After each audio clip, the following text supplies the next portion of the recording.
It's coming through now.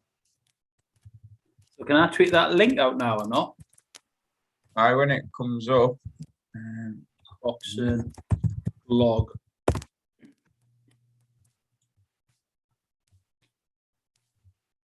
DAZN versus Sky and Josh Warrington preview is live. According to that.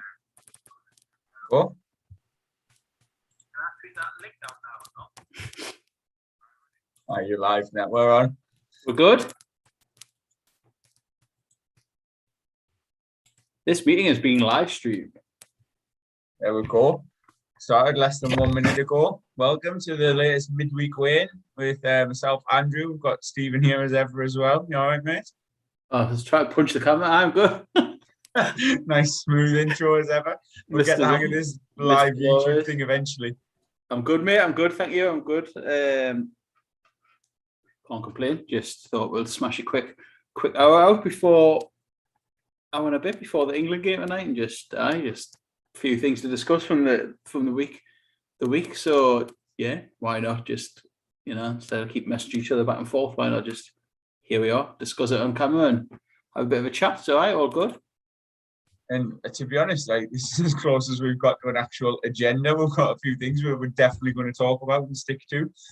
So take your pick. We've got DAZN price point. I think that's going to be a controversial one for a lot of fans.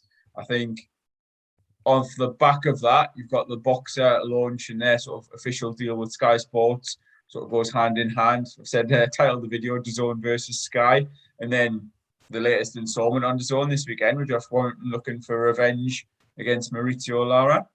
Take your pick. One of those three.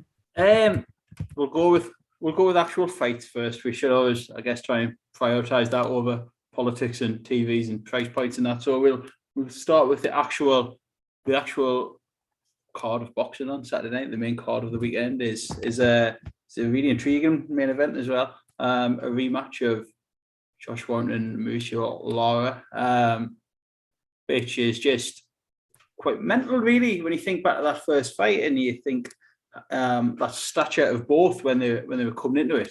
It was, Josh Warrington was still on a high. He was on a cracking run of like Frampton, Galahad stuff, and Lara was, let's not beat around the bush. Lara was a complete unknown. He was, there were literally people slating the card. Oh, who the fuck's that? He's never fought out, me included probably. He's never fought outside of bloody Mexican casinos.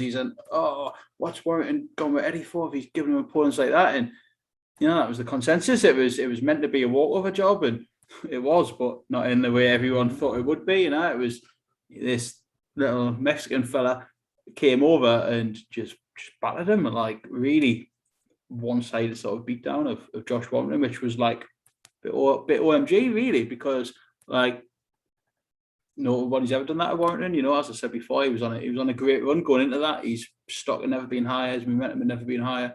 And this little man, and there seemed to be around that time there was a bit of a consecutive thing and it's still going on really, of foreign fighters, unknown, unheralded foreign fighters, Mexicans mainly, but also like South Americans, Latin Americans, coming over and beating the UK favourites, the UK fighters. And as I say, Warrington was beat on the night, and that's the intrigue that I mentioned. That is it going to be repeat or is it going to be revenge? Was it a fluke? Was it an off night for Warrington, or is Lara the real deal? This pint-sized pocket rocket, absolute thunder-fisted like Mexican, the real deal. Like, and that's the big issues, and that's the big questions that I think we'll find out once and for all on Saturday night.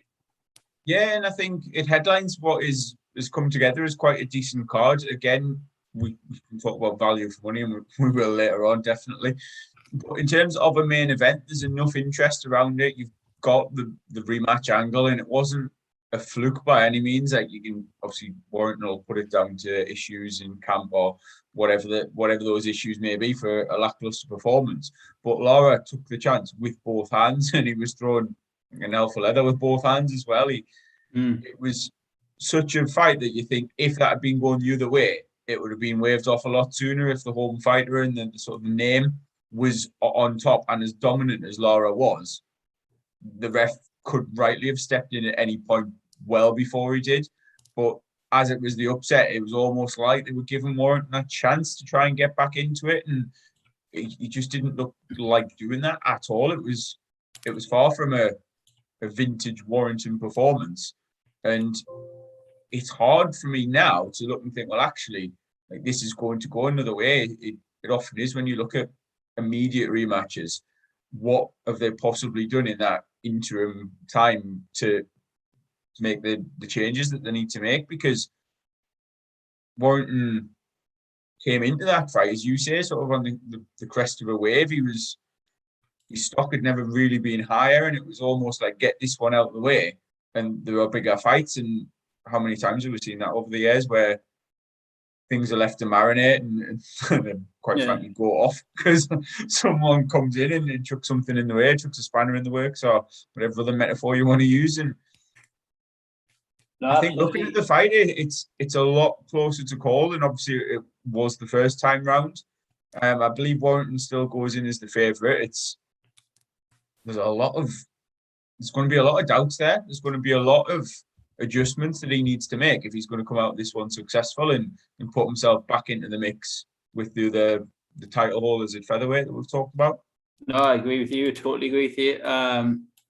Sadly, I think he could have his workout again on Saturday. And I remember reading a few months back now, it was an interview, I think it was with Josh and his dad by, I think it was The Sportsman. It was the really good one that went down dead well, and his dad was like cracking jokes about how when Josh got beat, it stopped him getting a new caravan or something like that. And it did good numbers on Twitter, and it was like the article, but there was a great audio interview with him as well. And he was just listening in that interview, and he like was reading off his injuries, and like, you know, I'm probably set a bit artistic license here, but there was an extensive list, and it was like, oh, me elbow, me eye, me this, me that, and you're thinking, Christ, me ribs. They're like, he was properly done over, and you think, that is, you know, not every fighter comes back the same from a bit of a beating like that, and that's what it was. And kudos to him, like, fair play for him if he's confident enough to take the rematch. And you know, the last one I think was no fans either, and you know, he's right back into his home, his Lions Den, Headingley, you know, big Leeds stadium down there and stuff. So I right back in front of his fans, which I guess can work both ways, you know, and hopefully spur him on and this hell of an effort, and maybe he's intimidate Lara, which I don't think Mexicans get too intimidated, to be honest. But you know, and really hopefully galvanise Josh, or maybe he could have put more pressure on him. I don't know, but he's gone straight back in a bit of an outdoor stadium fight in Leeds, which he's done before, obviously. But it's just going to make for a cracking atmosphere, and again, and like having fans back in there, and like you said, it's turned into a by a few circumstances into a pretty decent card. So I'm looking forward to it. I am, and I think for me, one of the main reasons is because like I've hardly watched any boxing of late. Like the last few Saturdays, I missed all of fight camp basically because of just different events in July and August and stuff, like weddings, stag do's and things. And I just know that I'm in this Saturday, and I'm looking forward to like sitting down watching a card and putting a few bets on and doing round for pound and like really tweeting through it and interaction. I've missed all that, so I am really looking forward to it, and like an intriguing main event really adds to that. But if you're going to push us for one, sadly, I think it could go the same way. Me, like I think maybe you could bitten off a bit more and he can chew here. And this Lara kid looks a heavy hitter, looks the real deal, and I can see a repeat rather than revenge. Just listening to you there, looking at sort of both sides of the coin. I think the fact that the fans weren't there the first time probably did play more of an impact and more of a role with Josh Warrington than maybe it would with other boxers. He seems to be someone that really thrives on that atmosphere and helps him build his momentum in the ring, and you know, gets stuck in and bounces off the atmosphere, bounces off his fans. But also what you've said about the injuries and things piling up, like he's not necessarily the oldest of boxers. He's had a lot of fights, and he's had some tough fights recently against some big names, not necessarily close competitive fights, but ones that'll you're going the distance against Carl Frampton, for example, or even the Lee Selby fight. Like they're going to take a little bit out of you, and it may be that he's at that point where, you know, he's not comfortable at featherweight. It's taking too much of a toll, like the weight cut itself and just the overall brutality of a boxing career, maybe taking its toll on him. And from what we saw in the first fight, Lara is not the opponent you want in front of him. If you're not 100%, if you're not as fit and confident as you maybe have been. With that in mind, I think he's going to come out and, well, it might not necessarily be his natural preferred style. I think he might try and box a bit more on the back foot and not. He knows he can't just walk through and overwhelm Lara. So it may be a bit more dull than we're sort of expected or used to from Josh. But I think he'll win a close fight on points. That's my prediction if I was forced to make one.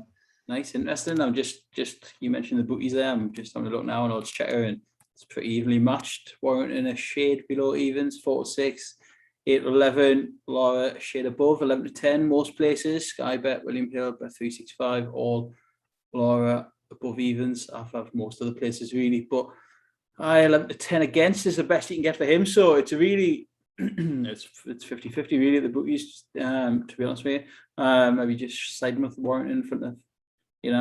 But again, how close that is compared to what we saw the first time round. It was, as you say, sort of a bit of a tune-up, a bit of a box ticking exercise for Warrington. It was like, get this one out the way, and he did that against Sofian Taşkurt as well, like a while ago, where he basically like flattened him within a couple of rounds, and you just thought, right, he's got past that one now onto the big fights, and this was originally billed as that. So that same thing earlier, and it just obviously didn't turn out that way. And now, like we said at the top of the show, it's a really competitive fight lined up, and again, sort of complements a couple of other decent bouts on the card. Just a quick hello there to Boxing Tickets Northern Ireland, who's tuning in on YouTube. What's happening, lads? All right, Boxing Tickets Northern Ireland, great account. Warrington beat one of their lads, didn't he? A couple of years back now in a hell of a fight, Frampton. But if you don't follow them, then do so. They're a good Twitter account, good people to follow. Very passionate about their local scene over there in Northern Ireland as well. And similar to us in the way of the Northeast, always bringing you updates from that scene over there and their fighters. And great win at the weekend for one of their lads as well in Kasache, which was very impressive. From what I saw of that, anyway, yes, back to the card. Just thought to say a quick hello there. Appreciate anyone that tunes in. It was very, very natural, flowed. Thank you very much. Right, another bout from the cards. You going to pick one, or do you want me to throw one on you? I'd like to go on. I'd like to pick one, please, if that's all right. And that's just because I've banged on about him for about the last year, really. And it sticks to the tone of what we've just been talking about, really. In more ways than one, and that's Maxi Hughes against Giovanni Straffon. I mentioned, I'll start with Straffon, and I mentioned just before when we were talking about Lara that these, there's unheralded, unknown fighters, foreign fighters, Mexican fighters who just all seem to come over at once and beat, the UK fighters, the home fighters, and Boxing Tickets Northern Ireland still watching. They probably won't, like to remind me of.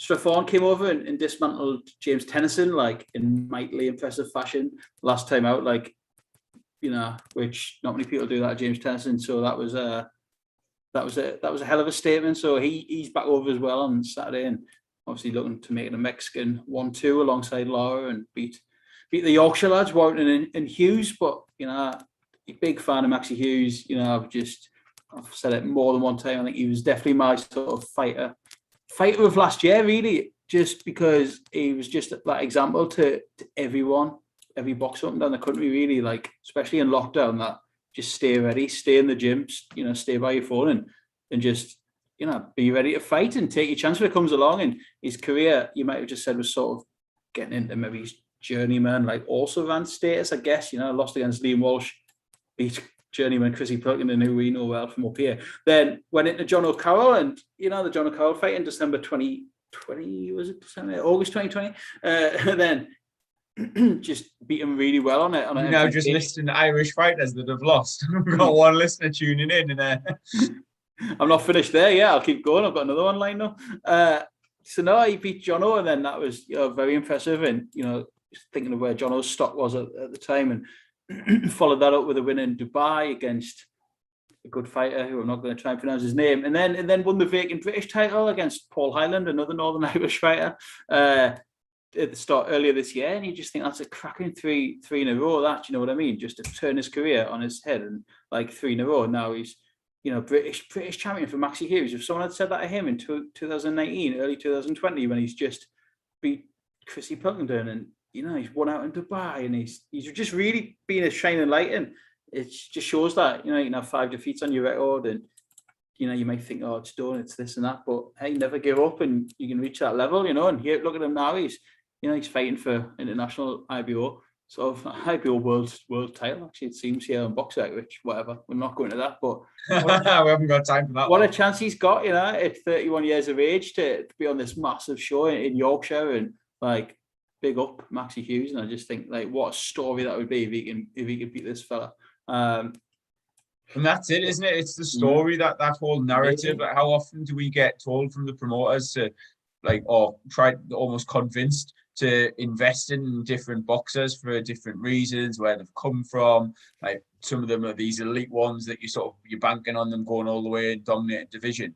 But Max Hughes has done it that hard way. He's shown that, you know, you can lose fights, and it's not the end of the world. That sounds so cliched saying it, but we parrot that often, like, over and over again, because a fighter loses, especially when they first lose, they lose their unbeaten record, they might lose a couple of close fights, whatever, at a certain level. And you look at them thinking, like, people lose interest in them, they don't generate that same amount of, like, fanaticism, people following them and bigging them up, because they've been shown to be mortal. You know what I mean? They're not impregnable. They can't, like, just beat anyone in front of them. They've lost fights, so people view them in a different light.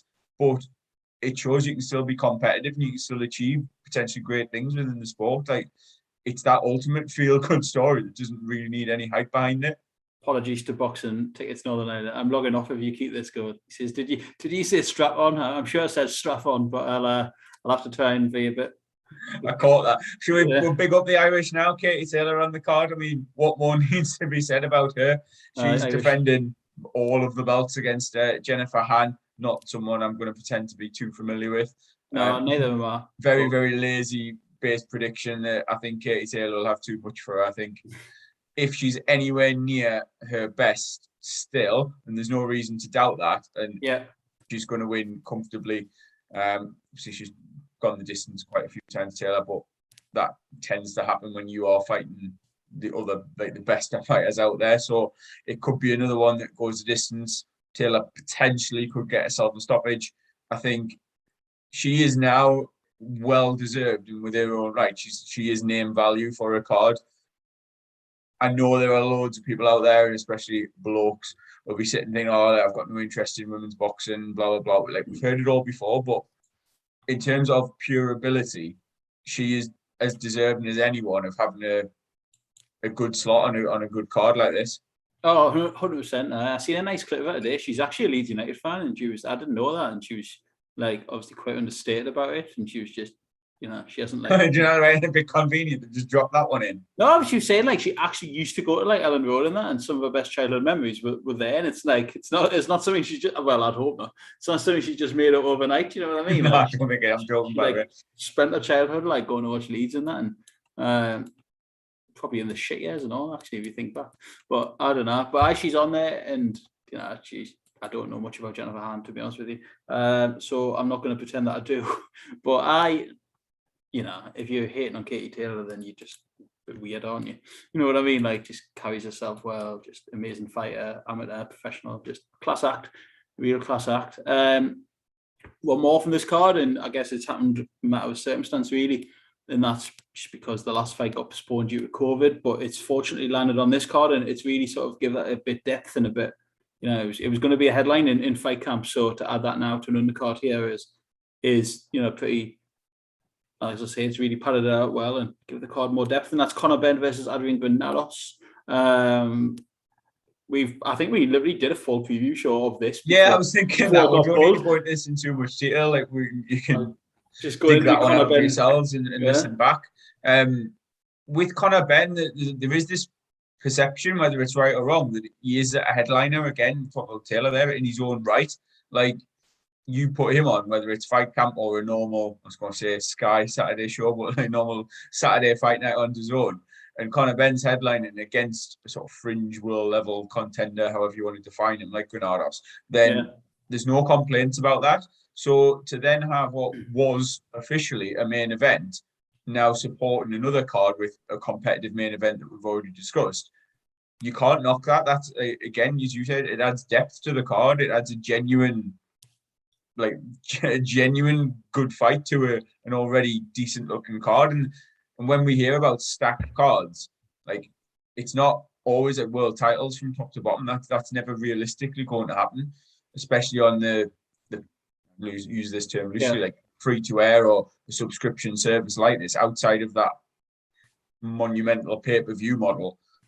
This is as good as it potentially going to get. Like, you've got 3 fights there, 4 that are, you could argue, are world/European level. 5 if you put in Hope Face versus Zahid Hussein, which, you know, I don't know a great deal about Hussein, but I've seen a lot of people on our Twitter this week just popping up saying that could be it could be a real test for Price, you know. Yeah, 10 rounder for Hope Price. It's a big step up, and again against an opponent with a decent winning record. And 100%, as you say, then you go down the card, and when you're getting to 4 or 5 fights that you're thinking, yep, I quite like to see that, or I fancy watching that one, I need to tune in for that one.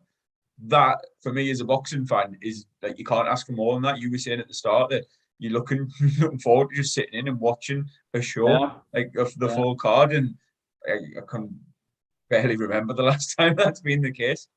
No, I am excited for it. I'm looking forward to it, and I guess, well, it might as well lead on straight to the next point, really, because it filters in with what I was going to say, and that's the DAZN announcement of the new price point, which is, if anyone doesn't know, I've been under a rock this week. It's going up for existing subscribers to £7.99 a month from the initial entry price of £1.99. To be fair, I feel like I've been paying for quite a long time now. You're probably looking, was it back end of last year? Canelo, Cam Smith, and my timings might be totally out here, but I feel like that's when I signed up to DAZN, and sort of that Luke Campbell, Garcia time as well. Do you know what I mean? So, you know, I wasn't naive enough to think £1.99 was going to last forever. It has gone up. It's a £6 increase. And it's now going to be £7.99 a month. And I guess this is the bit where we debate, is it worth it? Is it not? I guess it's all subjective, isn't it? My instinct when you messaged me about it the other day was to cancel after the Warrington fight, because truth be told, at the minute and during the summer, I wasn't watching enough boxing on it to get any value out of it. I wasn't.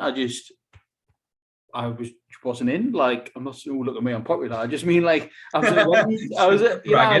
been at 2 weddings in the last month. A couple of stag do's over the last couple of months, local ones, but takes up your Saturdays, and if your Saturdays are done, then you're not going to watch much boxing really, apart from occasional late show or a random Friday one or something. And so you mentioned it the other day on Twitter, the $1.99, it comes out of my bank, I think, about 15th of every month, but I don't really notice it's gone. Do you know what I mean? It is £2. It's less than a sandwich from Asda or something. Do you know what you're popular and you're loaded. No, but it's minimal, isn't it? But £8, when it's £8, and you think, that's getting into sort of Netflix territory, Spotify. And that's the comparison for me. Again, I've had this on Twitter with a few different tweets, a few different replies that I put out, and people replied to our stuff. I can't remember who it is to give them the specific shout out, but they mentioned it's get a Just Eat or a Deliveroo or whatever it is. Get the food delivered and get a takeaway. And I said I've never understood this comparison between something totally unrelated. It's the price of a takeaway or whatever, but if I'm sat in on a Saturday night watching the boxing, I'm more likely to get a takeaway, if anything. So it's doubling my cost. I haven't sat there and thought, am I going to pay for the Joshua fight, or am I going to get a takeaway? That choice, they're not mutually exclusive. That's never been a direct choice for me. Where you've hit the nail on the head, and I know I mentioned it as well, is you look at other subscription services like Netflix, Amazon Prime. I get my money's worth off that just from my missus getting deliveries and things sent to the door, next day delivery. All that's included. When you're looking at that $7.99, which in isolation isn't a massive amount of money for a month subscription to something, but it's subjective and it's individual. It really It's is. whether you get that value or not. Like, for example, I've just on the DAZN website, obviously we've got this card coming up Saturday night. There's then on next Friday, the 10th of September, Hrgovic versus Radonjic is on Friday night. Easy for Saturday you. the 11th, Liharaga versus Sharat. I'm looking forward to that one because Cyrus is on it.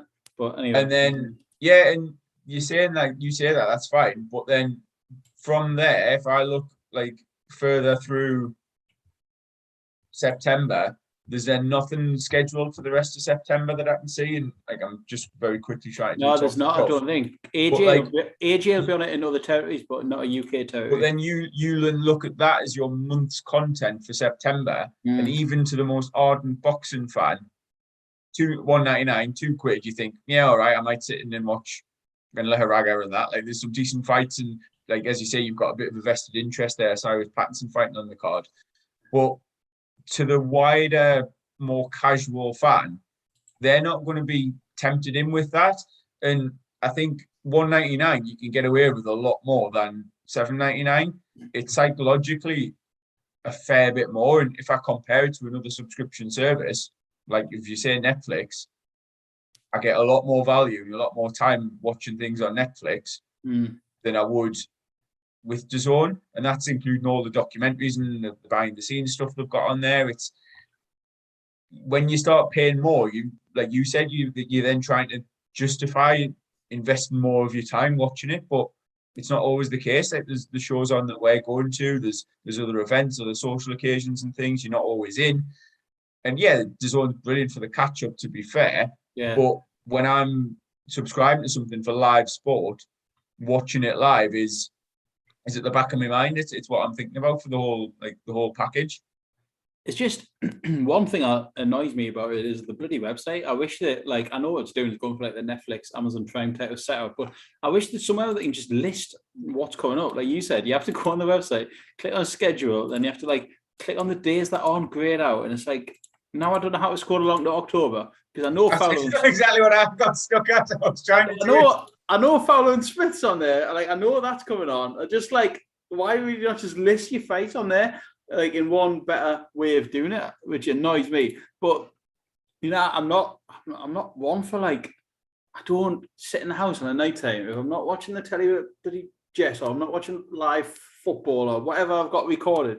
I never really think I'm gonna load the DAZN app and I'm just gonna sit and watch this little 20-minute Josh Warrington homemade Leeds thing, or a documentary, like a little clip with the DAZN boxing show. Like I don't watch it. Do you know what I mean? Like I don't. No, really same. And I think that then becomes it's habit, isn't it? Because there's times where like Netflix is obviously an app, and I keep going back to this comparison because I would sit and like, oh, there's nothing really on telly. My then next default would be to put Netflix on and flick through something, whether it's something like a series that I've seen before and I just want to watch again because it's sort of easy watching in the background. Like, obviously, they're aiming to get DAZN to that sort of level. And for sports fans, I dare say it might eventually. But one of the points I made was that since Matchroom have gone over to DAZN, it's like I've been paying $1.99 a month for the same boxing content. It's just that the Matchroom stuff's on DAZN rather than on Sky Sports, which I'm still paying for. Yeah. And now it's gone up to $7.99. It's like, right, well, I'm paying £8 and I'm not really getting anything more for my money. And that's, I think, what sort of sticks in a few people's mind. Like a lot of the feedback I saw was overwhelmingly negative on social media. And like one of our mutual friends, he straight away was like, oh, I'm cancelling. Like, I'm not paying $7.99 because obviously he like, doesn't get the value out of it, doesn't watch enough of it to make it worth his while. Exactly. And well, I think a lot of people are in that similar boat. Some of our mates wouldn't pay $1.99. Well, yeah, this is it. And this was the battle that we said go back all that time when they made the public they were going over to DAZN exclusively away from Sky Sports. This is the battle that they're well aware of, by the way. They know exactly what hurdles and what resistance is going to be there. Like Matchroom and DAZN themselves, they're not naive to it all. They'll have a plan. They'll have things in mind that they're going to do and how they're going to try and attract those viewers across. But ultimately, as I said, they need, and it sounds daft with Matchroom because they've got a lot of depth in their stable, but they need more. They need more big name fighters that are going to attract your casual fan over to watching DAZN. Like, well, this is the thing. They've done a classic Dillian White against TBA announcement on an unspecified date in October this week. They've basically said Dillian White's going to be fighting in October. They haven't named an opponent yet, and I don't think they've named a date. From what I've seen today, it was Chris Arreola was the front runner, which is just like, is that game changed? Do you know what I mean? Like, is that really game changed? I don't know. With regards to White, it is in a way that he's now not on pay-per-view because he had somehow got himself into that position where he was on box office. He's not one you'd see on regular Sky. So if he's going to be part of the DAZN subscription, you're a bit like, yeah, okay, I'll take that. Obviously, the lack of opponent is dreadful from a potential sales pitch point of view because for me, I don't think White's a big enough name to sell a show on his own. He needs the dance partner. He needs someone that's gonna, like, I'm going to be interested in watching him fight. That may not be the case for everyone. I know he's a popular fighter. He's got like fans that will tune in just to watch him, but not quite to me on that same level of like an AJ or a Tyson Fury or whatever. He is a name, and I don't know. It is one for, you know, people will pay. He's like a good casual name, and he's a good. I just thought maybe he's a bit further forward than just announcing against TBAs and just announce. I know what he's done. He's taken away from other announcements that have gone on this week, and it's all a bit tit for tat. The thing with that is it drags that attention, but then it also attracts a bit of scrutiny because you look and thinking, right, well, you know, who is he going to fight? Like, this has to be someone good. Be interesting to see how many people are committing to staying on DAZN just because like Dillian White's on. Like I've said, there's a bit of name value there, but depending on who he's fighting, I'll take or leave whether I'm sitting in and watching it. Just to flip it on its head, right? Just to flip it on its head. Like, and I've said all this, and my instinct is to cancel, which I haven't done yet, and I know I'm watching on Saturday. Also, I get a bit of FOMO, me, you know. I get a bit of fear of missing out, and I think, God, like, I have no real luck with streams, right? Like I do when Tim Zoo fights on a Wednesday on my work laptop, right? Honestly, the work mint there. But if I ever try to stream any football or anything on like a Saturday or anything like that, I just come up short and like obviously conscious of getting some fucking virus on my work laptop. Like I don't know, and I just think, right, okay, you know. Then Fowler Smith starts playing on my mind. I like that fight, and then I see everyone on Twitter talking about it, and I'm sitting there, sitting in the house and bemoaning that I don't have bloody in me DAZN subscription anymore, and you know, then am I $7.89 just for Fowler versus Smith and Leharaga versus, you know? Yeah, exactly. From my point of view, me and me only, I need to see more, you know. Like I said, I haven't seen much boxing on DAZN recently. My first port of call for keeping it is to start fucking sitting down in front of it and watching it. Do you know what I mean? If not, I might as well get £8 and just throw it down the drain. But this is exactly it, isn't it? And I've said, like, it is really good for the catch-up side of things. Like, they're all on there. It's all archived. So you could sit and watch it if you've got a spare half hour or whatever. And it's good it's for often hard to do when you know the result, especially if you know a fight's gone the distance. I often really struggle to then like watch it back. But I think in addition to that side of things, like the recording side and like almost that on-demand side of watching boxing whenever you've got the time. Yeah. There's also that flexibility of cancelling it. You're not on a long-term contract like you were with Sky or BT in my case as well. Like, so you can drop it for a month if there's nothing that sort of catches your eye. But I don't know how easy it is in terms of your billing and stuff to then like pick it up and go again. You know what I mean? If you cancel it, then 2 days later they announce that Joshua's fighting on DAZN or whatever. I know at the minute the $1.99 thing's stretching for there's like a bit of a cooling off type period or whatever. So that's going to continue. I think I might be wrong, but I think if you're paying that $1.99, that continues through the next couple of months. So then, as you say already, the Lara Warrington fight, Fowler and Smith next month. That's enough for me just to keep it going and sort of see what comes. And then, there's a bonus of Dillian White fighting at some point. There's this. What's going to happen with AJ after Usyk? Is he going to strictly go on DAZN, or is he going to stay with Sky Sports box office, pay-per-view, that side? And if they can add a few more names to the stable and make sure that you put some decent fights on, then you're like, yeah, like this card tomorrow, Saturday we're talking about, like that's ideal. Like for me, 1 or 2 of those a month, and it's suddenly worth the $7.99. And I'm looking at other things like Spotify or whatever I'm paying a tenner a month for. I'm like, do I really need that? And then DAZN gets a bit of leeway from me. Quick question, staying on DAZN, staying on Smith Fowler. Question from Ols, OLLZ. I don't know who that is actually on YouTube, but hello. Any predictions for the Smith Fowler fight, chaps?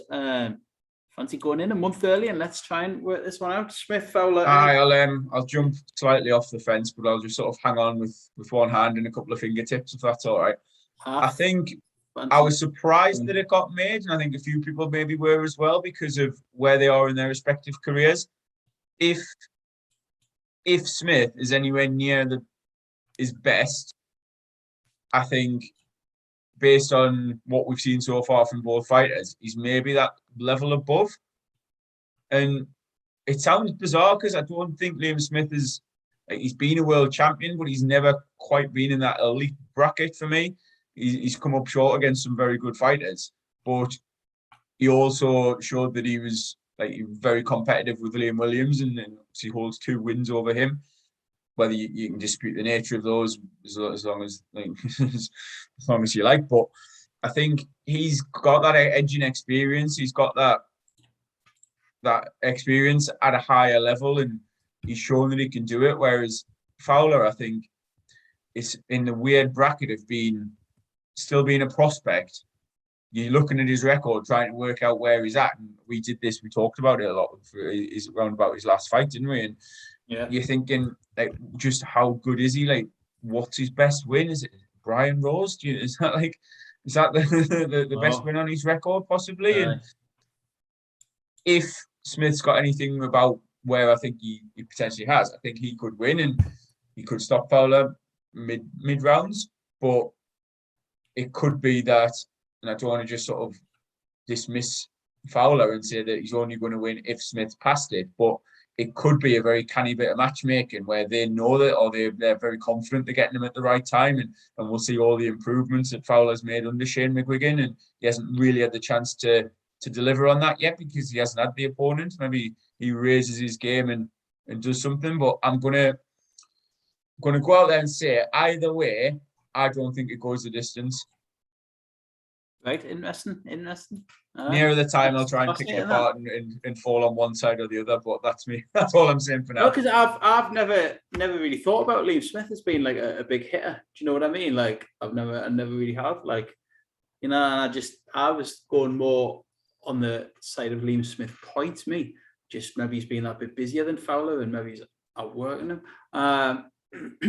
But it's you know, I think he showed against Kurbanov the last time he got beat, but he probably shouldn't have really. And I just thought there was enough there left in the tank, and he doesn't look over the hill in any way, Liam Smith, from what I thought that night anyway. And Fowler just hasn't massively convinced in the pros, to be honest with you.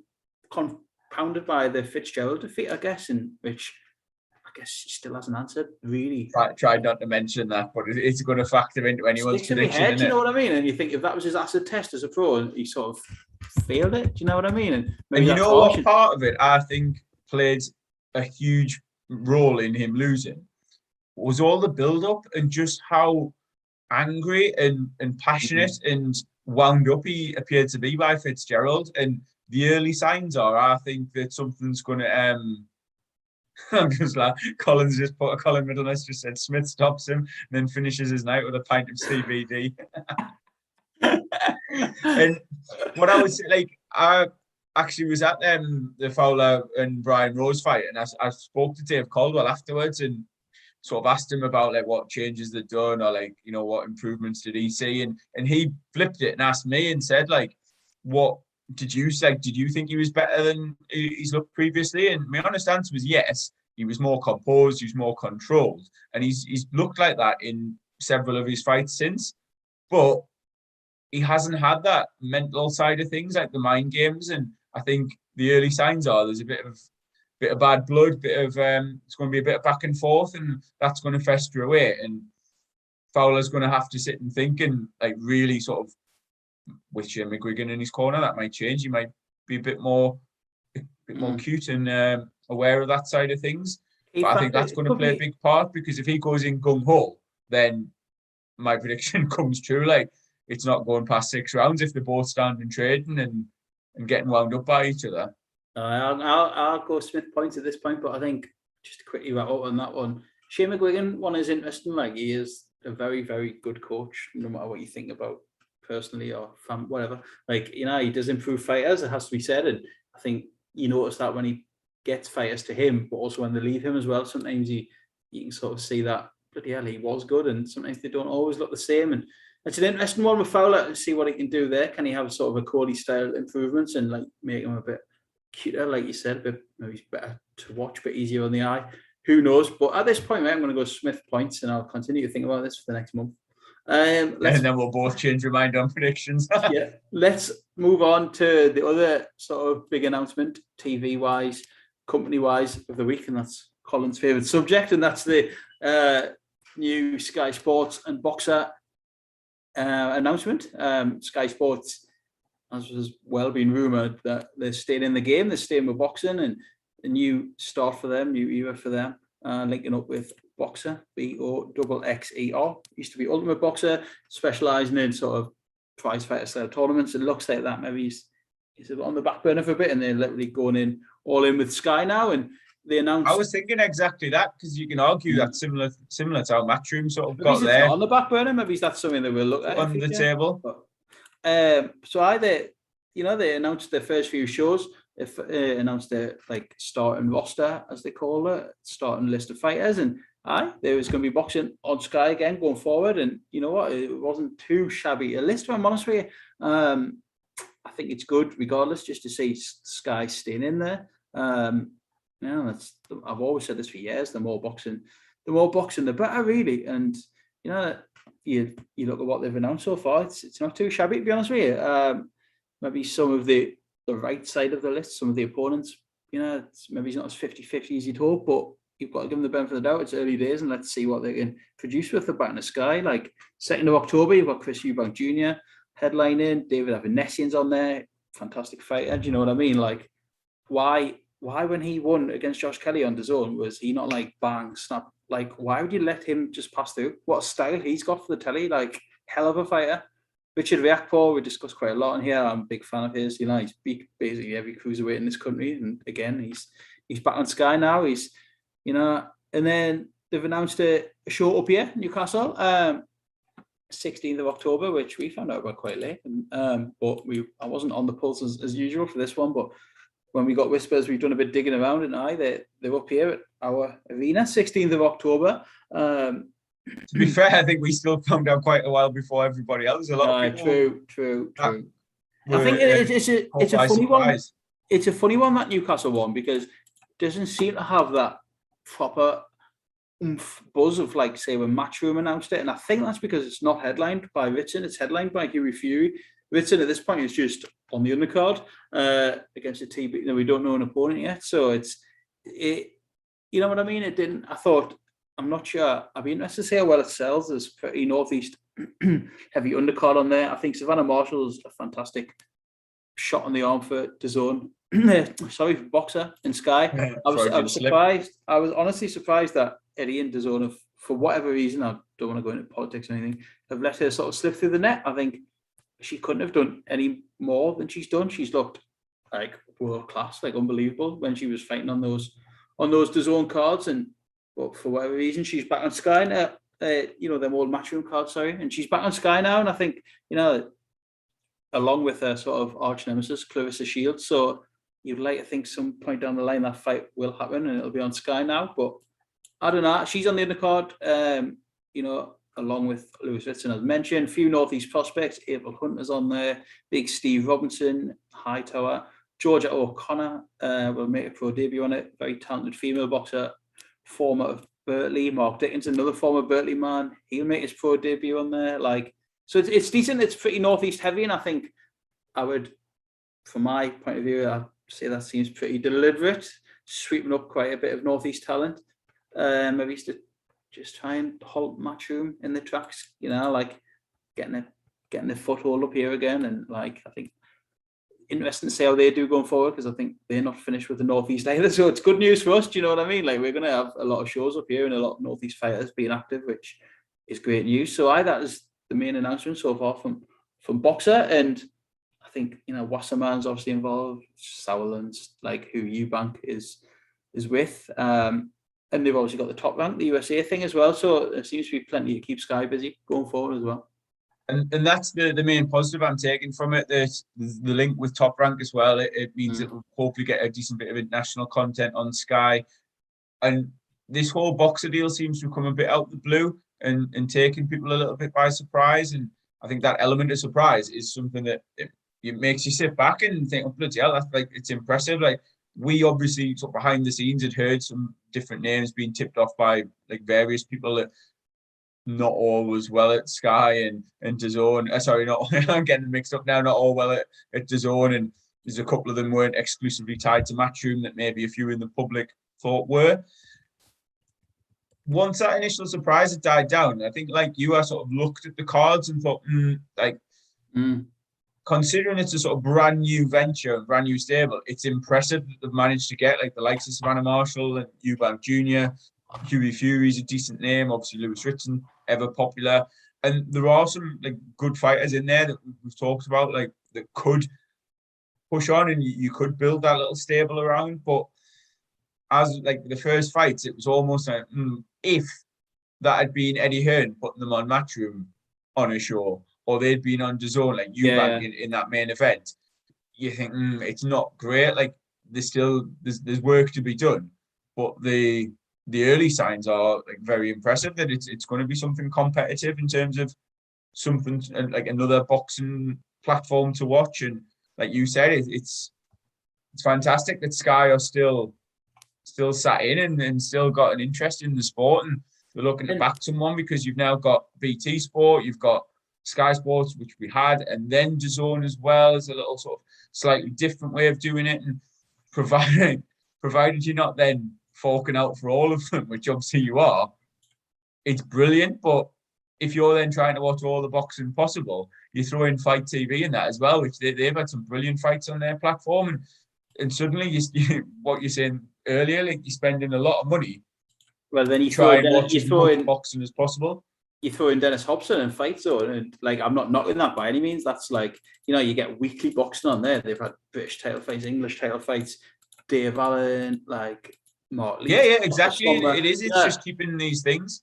And like Colin, I know you've replied to him in the chat there, asking like, why do you think she's back on Sky? Savannah Marshall. Sorry, why is she back on Sky? And like my instinct from the outside would be, like you mentioned, the Clarissa Shields fight. Like if she's going to be involved with Top Rank and Sky's going to make that the easiest route, then it makes sense. You've also got like her trainer, Peter Fury, with Huey fighting with Boxer and signed to them and fighting on Sky. It makes sense. Like often the trainers are sort of have that unofficial managerial role in place where they're going to give the advice, they're going to want the best for their fighters. And if you look at the opponent Savannah's had, it's not like she's done brilliantly, she's performed flawlessly, but there's not really been anything there where you're like, oh, this is the great fight. Like this is a Katie Taylor against Pursoon type of fight. And for the boxers, they're in as good a position as ever with all these different promoters and platforms like vying for them. It's suddenly not a given that Matchroom are going to hoover up all these Team GB boxers and Olympians and these talented amateurs. They've now got other ventures. I think the sway of boxing on Sky Sports over a big thing, isn't it? The experiment that is DAZN, as impressive as an experiment as it is, Sky Sports is what they know, and regardless of who's there, if they're offering decent fights and they're offering good money and the added carrot of Sky Sports, then it's going to be an attractive proposition to any boxer. They seem to be pushing Savannah quite heavily. She's featured on all of the sort of cover photos, cover art, whatever. And rightly so, because she's as I believe, and I'm sure Colin or you will correct me, but I believe she's the only world champion that they've named so far. Well, actually, so I I know what you're saying. From the boxer side, she is, but another massive shot in the arm I thought for DAZN. And for fuck's sake, Stephen, for boxer, another shot in the arm. Like, probably the biggest of all was for Sky, and the whole setup, the whole top ranked boxer Sky thing was Josh Taylor. You know what I mean? Like, literally Britain's blue chip elite world class boxer. You know, the standout boxer in this country, and I put that ahead of Joshua Fury the lot. Like, he is the real deal. And, you know, and I just don't know, I'm not sure how you can say game changed if you don't have Josh Taylor on your channel. Do you know what I mean? Like, he's an absolute star. And yeah, like, go on. He's heavy, he's just world class, and I just think that's huge having him v Jack Catterall on there, like an all British unification fight for like all of the belts in December. Like, I just think on Sky it is massive. You know, they haven't. That's a real put your flag in the ground fight, and like. And you tweeted about it, didn't you? Yeah. And someone replied. One of the first replies I saw just flicking through was basically saying, "Oh, well, they've sort of announced nothing because, like, he was not officially signed to anyone. Like, he's always sort of available to box on Sky." And as a fan, I couldn't give two shits. No. Like, why do I care if he's on a long-term deal with X, Y, or Z? Like, the fact that he's going to be boxing on Sky Sports and he's a fighter I love watching, that's what ticks the box for me. Like, I don't care whether he's officially signed with Top Rank, whether he's announced as he's officially signed a long-term deal with Boxer. Like, it makes no odds to me, really. As you say, that fight, like, his next fight's going to be on Sky Sports. That's the only thing that I really care about as a boxing fan, wanting to watch, like, my preferred boxers, wanting to watch the boxing that interests me, that I'm attracted to viewing. Yeah, it's just good news all around, isn't it? And, like, you know, to see it was his last fight was criminally sort of underexposed and underpromoted, and he ended up on. And that would be the shocking. counter argument from Eddie Hearn and from Matchroom and DAZN that having Josh Taylor, as good as he is, isn't going to help them change the game. It's not going to drive subscriptions. It's not going to get them extra viewers and generate the money needed. Like signing an AJ would, or even, I dare say, Dillian White. I imagine Dillian White, the amount of times he's been on Sky Sports box office on pay-per-view is more attractive to them commercially than Josh Taylor, as messed up as that is. You never know unless you try, though. Like, if you're Eddie Hearn, you can lick your lips and rub your hands about trying to get a post-pandemic full-on friggin' boozy boxing crowd back to Scotland to support Josh Taylor. It should be like meat and gravy for him. Do you know what I mean? He could be Josh Taylor with the right backing. Josh Taylor with the right backing and the right promotion. That could be like, you never, as I say, you never know unless you try. Like, I get it. He's to some ways, to Mr. Casual, he might, for some mad reason, be like a bit of a niche name, and like only boxing fans know him, is what I keep saying, and like the general public don't. But it's like, but then that's a failure. Try. Do you know what I mean? I think someone should try, and at least Sky are going to do that, and MTK and whoever else is behind it. You know what I mean? Like, he's an unbelievable fighter, and like, God, we'd miss fighters like that when they're gone. We don't have too many generally world class. He's not exactly dull, like, in his fights. You know what I mean? Yeah. There's talented fighters that don't generate excitement in the ring. Taylor Prograve is a great fight. And again, that was from various figures I've seen, unofficial. I don't know how legit they are, but it was one of the poorest performing pay-per-views that they did, and it wasn't necessarily a Matchroom show. It was the Super Series, wasn't it? But in terms of that being on Sky Box Office, I don't believe it did particularly good numbers. Yeah. And again, it just almost seems like, oh, well, he's not with Matchroom, so he's not getting that full push. And like, from Hearn's point of view, rightly so. Like, why is he going to invest money promoting Josh Taylor if he's not signed with Matchroom? But somebody, like, somewhere should have got him to the point where, like, he should be a global superstar. Absolutely, he should be. Based on his talent. And also, I'd say, like, speaking to him, he's an engaging character as well. He's honest. He's caught a bit of controversy outside the ring as well. Like, there's enough there that, as you say, you should be able to build him in Scotland. And, like, obviously, there's long been talk of him fighting at Edinburgh Castle and filling out the Scottish football stadiums, Easter Road. He's a big Hibs fan, but like, even the arena, there, like, he should be a staple of Scottish boxing. Like, we talk about the Northeast as a region, there's no reason that the whole of Scotland couldn't be behind him and have him as that big name.